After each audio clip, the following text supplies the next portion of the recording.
Kami sangat yakin dan berharap masyarakat mau bekerja sama untuk ini. Jadi kita punya tanggung jawab, tentunya di khususnya desa mungkin dalam hal ini bagian mengawasi potensi-potensi praktik nomini ini agar tidak terjadi, karena yang dirugikan jelas kita.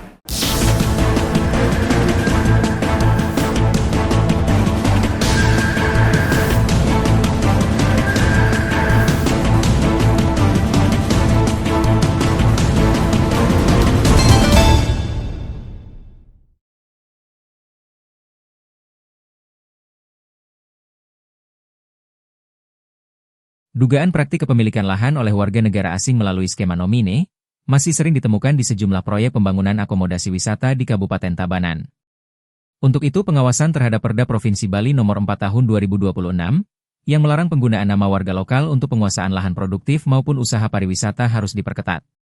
Menanggapi hal itu, Ketua Fraksi PDIP DPRD Tabanan, Iputu Eka Putra Nur Cahyadi mengungkapkan bahwa dengan adanya perda tersebut tentu merupakan bukti keseriusan pemerintah daerah dalam melindungi lahan-lahan produktif, serta menyeimbangkan pertumbuhan pariwisata di Bali, baik dari segi ekonomi, budaya, dan pelestarian lingkungan. Oleh karena itu, pemerintah kabupaten kota wajib memahami dan melaksanakan perda tersebut dengan sebaik-baiknya. Di sisi lain, ia tak menampik peluang terjadinya pelanggaran masih tetap ada. Namun dengan rencana tata ruang wilayah Kabupaten Tabanan tahun 2023 dan rencana detail tata ruang khususnya di kawasan strategis, maka diyakini Kabupaten Tabanan akan benar-benar bisa mengendalikan potensi terjadinya alih fungsi lahan dan pelanggaran sempadan.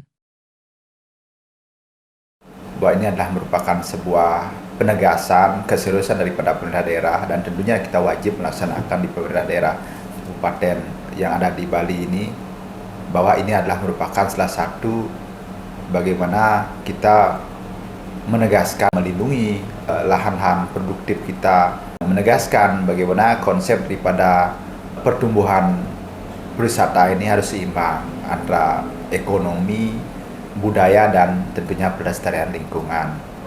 Dengan apa yang sudah ditegaskan oleh Perda ini, tentunya kita wajib dilaksanakan oleh kita dalam hal pengawasan di DPRD Tabanan, dan juga dilaksanakan oleh OPD terkait yang sesuai dengan arahan Bupati juga tentunya, apalagi Tabanan adalah wilayah kawasan yang cukup berkembang dari investasi-investasi yang masuk. Kita yakin Tabanan akan menjaga keutuhan daripada lahan produktifnya. Cuma kan peluang-peluang itu tentunya ada saja, pelanggar itu. Nah tentunya seminimal mungkin bagaimana kita akan melihat celah-celah yang masih ada masuk.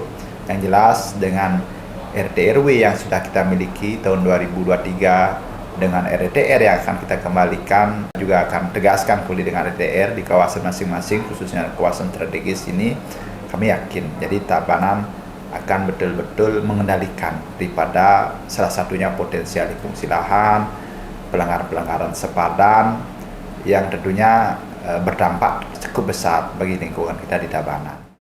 Pihaknya juga berharap agar masyarakat mau bekerja sama dengan pemerintah untuk mencegah terjadinya potensi praktik nomine di lingkungan desa. Karena bagaimanapun juga, praktik nomine ini akan merugikan masyarakat lokal itu sendiri. Kami sangat yakin dan berharap masyarakat mau bekerja sama untuk ini. Jadi kita punya tanggung jawab, tentunya di khususnya desa mungkin dalam hal ini bagian mengawasi potensi-potensi praktik nomine ini agar tidak terjadi, karena yang dirugikan jelas kita.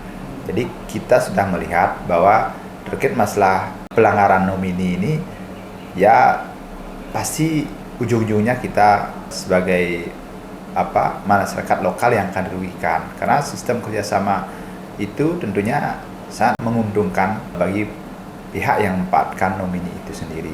Yang kami harapkan masyarakat tentunya harus bisa ikut mendukung dengan mengendalikan potensi-potensi yang akan melanggar daripada tata ruang kita. Itu yang terpenting.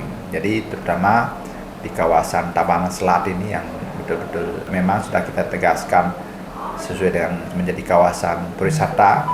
Cuman dalam hal itu tentunya masih ada lahan-lahan, artinya kawasan-kawasan hijau, KDB atau KWT-nya itu yang memang harus disiapkan juga, tidak murni artinya semua itu harus menjadi bangunan, karena ini sudah harus ditegaskan dengan existing yang jelas. Jadi sehingga Ini harus menjadi sebuah pengawasan kita juga nanti di bekerjasama dengan pemerintah desa yang ada di 133 desa ini.